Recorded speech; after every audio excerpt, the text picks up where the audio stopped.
আলহামদুলিল্লাহ আলহামদুলিল্লাহ।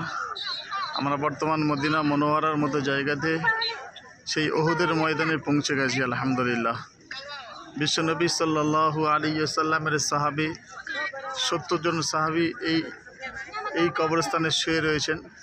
আমরা সে জায়গায় আল্লাহ জাল্লা শানু আমাদের আসার তৌফিক দিয়েছেন।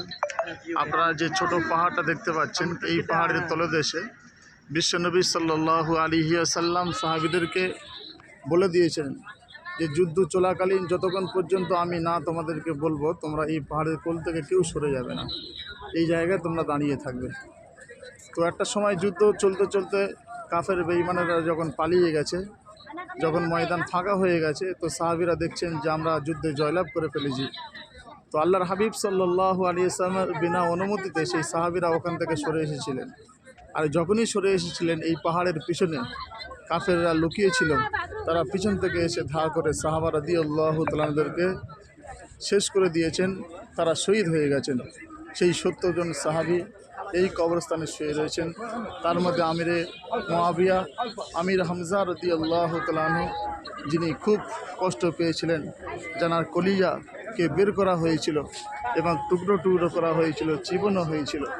আল্লাহর হাবিব সাল্লাল্লাহু আলাইহি ওয়াসাল্লাম সেই সমস্ত সাহাবীদের জন্য খাস করে দোয়া করে দিয়েছেন। আপনারা দেখছেন উহুদের ময়দান, উহুদের পাহাড়। আল্লাহ সুবহানাহু ওয়া তাআলা এই উহুদের পাহাড় একটা সময় জান্নাতে যাবে। আল্লাহর হাবিব সাল্লাল্লাহু আলাইহি ওয়াসাল্লাম বলে গেছেন, সাহাবীদের উদ্দেশ্যে তিনি বয়ান করে গেছেন, দোয়াও করে গেছেন।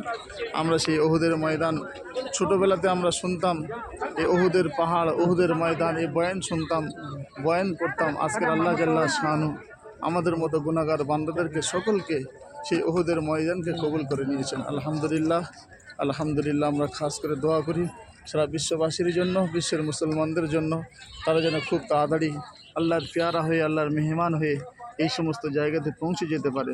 আল্লাহ সুবহানাহু ওয়া তাআলা সে তৌফিক দান করুক। আমিন আমিন। ওয়া আখিরু দাওয়ানা আলহামদুলিল্লাহি রাব্বিল আলামিন।